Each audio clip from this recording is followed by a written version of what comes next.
Assalamualaikum warahmatullahi wabarakatuh dan selamat siang, selamat sore. Hari ini saya akan mempresentasikan program pengabdian saya, yaitu dengan judul sosialisasi sistem struktur bangunan tahan gempa di Dusun 3 Po, Desa Longgaleso, Kabupaten Sigit. Adapun tim peneliti terdiri saya sendiri, Ahda Mulyati, kemudian Bapak Dr. Insinyur Zainal MT, Bapak Insinyur Muhammad Najib MT, dan Bapak Insinyur AM Yamin Asta MT.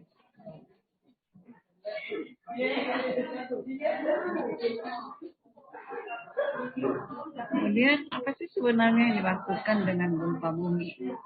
Gempa bumi, jadi saya mulai dengan gempa bumi dulu. Apa yang dimaksudkan dengan gempa bumi? Gempa bumi merupakan suatu fenomena alam yang tidak dapat dihindari, tidak dapat diramalkan kapan terjadinya, berapa besarnya, serta akan menimbulkan kerugian berapa besar maupun jiwa bagi daerah yang ditimpa dalam waktu relatif singkat. Menurut teori plat tektonik, para ahli geologi mengasumsikan bahwa dunia terdiri dari beberapa lempengan yang mengambang, di mana masing-masing lempengan tersebut bergerak pada arah yang berlainan sehingga tabrakan antara dua atau lebih dari lempengan tersebut tidak dapat dihindari. Sehingga lempeng yang kuat akan melengkung ke atas, itulah peristiwa terjadinya pegunungan, sedangkan lempeng yang lemah akan terdesak ke bawah atau patah. Peristiwa ini terjadi jurang. Kemudian peristiwa tersebut terjadi peristiwa tumbukan tersebut akan terjadinya gesekan antara dua atau lebih lempengan yang mengakibatkan adanya pelepasan energi yang besar yang berpengaruh pada daerah yang lemah pada lempengan tersebut. Kemudian apa sebenarnya yang dimaksudkan dengan rumah sederhana? Kenapa? Objek kita adalah rumah-rumah sederhana yang terdampak gempa pada saat tahun 2018. Apa yang dimaksudkan dengan rumah sederhana? Rumah yang dibangun oleh masyarakat tanpa direncanakan dan dilaksanakan oleh para ahli pembangunan. Kemudian ini kita akan lihat beberapa batasan dalam perencanaan dan pelaksanaan. Kita mulai dari zona bangunan. Zona bangunan sebaiknya sederhana, simetris, dan tidak terlalu panjang. Jadi di sini kelihatan bahwa dengan kesederhanaan zona akan semakin mengurangi bahaya dampak terhadap gempa. Ini hanya bentuk yang sederhana, kemudian ada ini, kemudian pada saat ada patahan itu biasanya dibuat sambungan, itu jauh lebih baik. Kemudian yang pada ini, jadi pada beberapa bentuk zona yang terjadi itu sebaiknya dibuat sambungan sehingga pada saat gempa tidak terjadi secara keseluruhan, tetapi secara terpisah dengan adanya pemisahan antara dua bahagian. Kemudian atap bangunan yaitu konstruksi. Jadi atap harus menggunakan bahan yang ringan dan sederhana. Kenapa? Karena semakin ringan bahan yang digunakan itu akan semakin mengurangi dampak terhadap gempa. Kemudian kita beralih, tadi sudah mulai dari zona, kemudian atap, sekarang fondasi. Yang mana dimaksudkan dengan fondasi? Yaitu bagian yang ditanam ke dalam tanah. Ini fondasi untuk bangunan sederhana biasanya terbuat dari batu kali, kemudian ada batu kosong, kemudian akan ditutup dengan ada sloop. Ini yang akan mengikat antara fondasi yang ditanam di dalam tanah dengan pasangan dinding batu yang akan dibangun di atas tanah.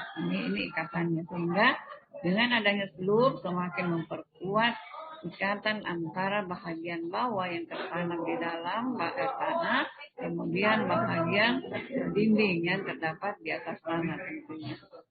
Jadi sloop ini berfungsi untuk mengikat antara fondasi dengan dinding.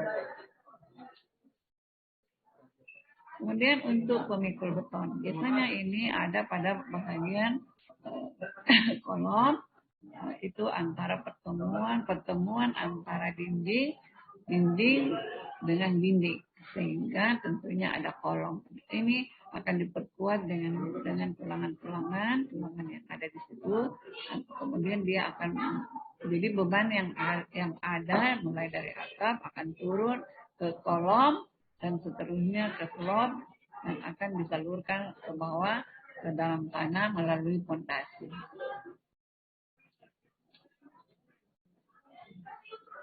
Bagaimana ikatan kolom, struktur balok, dan ring balok?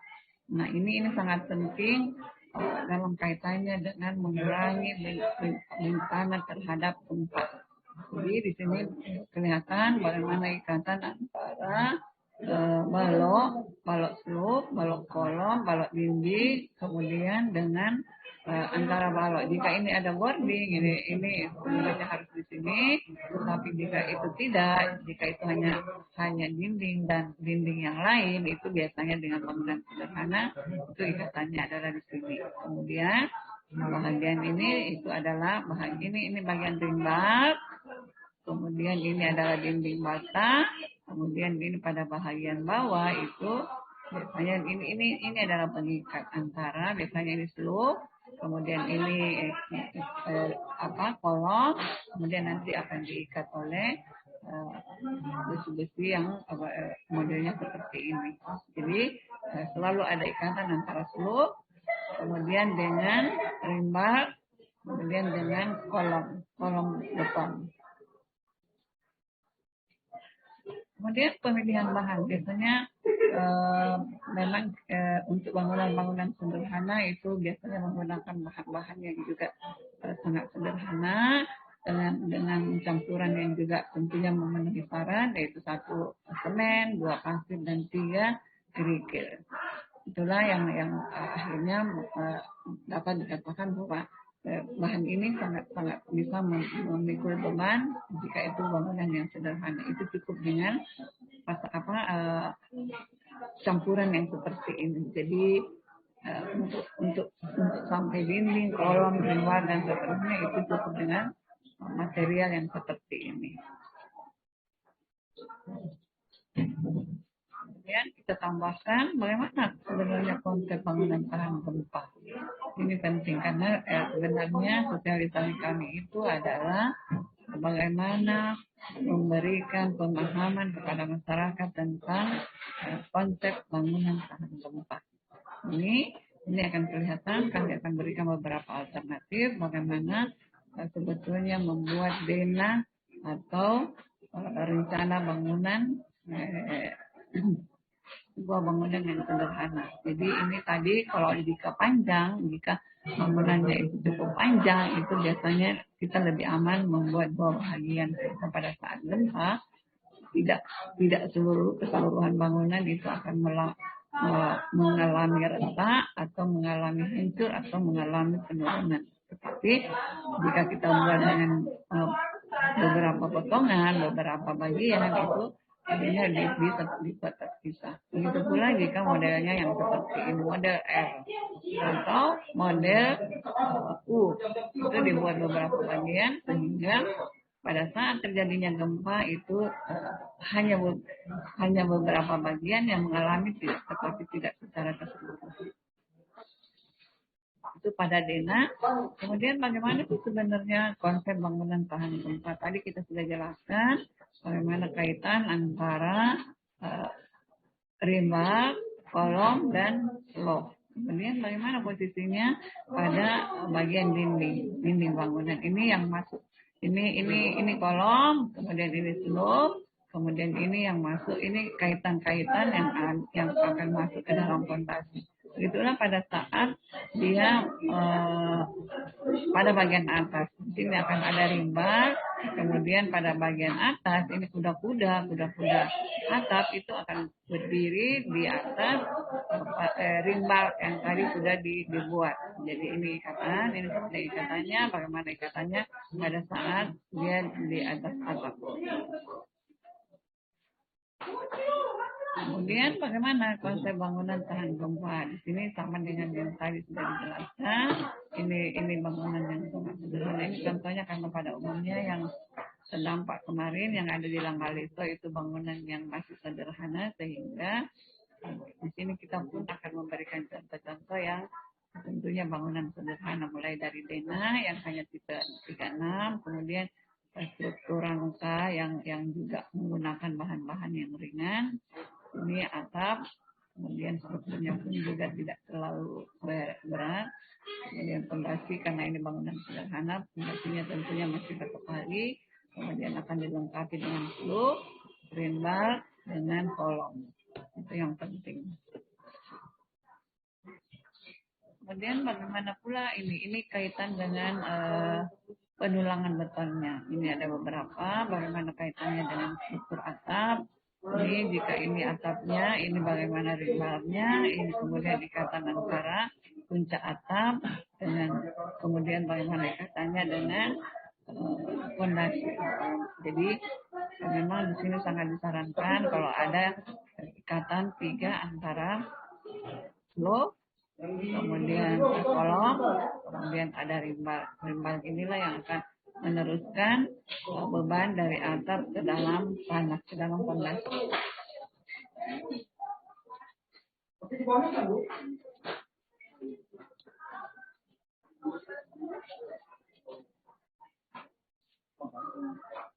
Kemudian ada lagi inovasi-inovasi baru.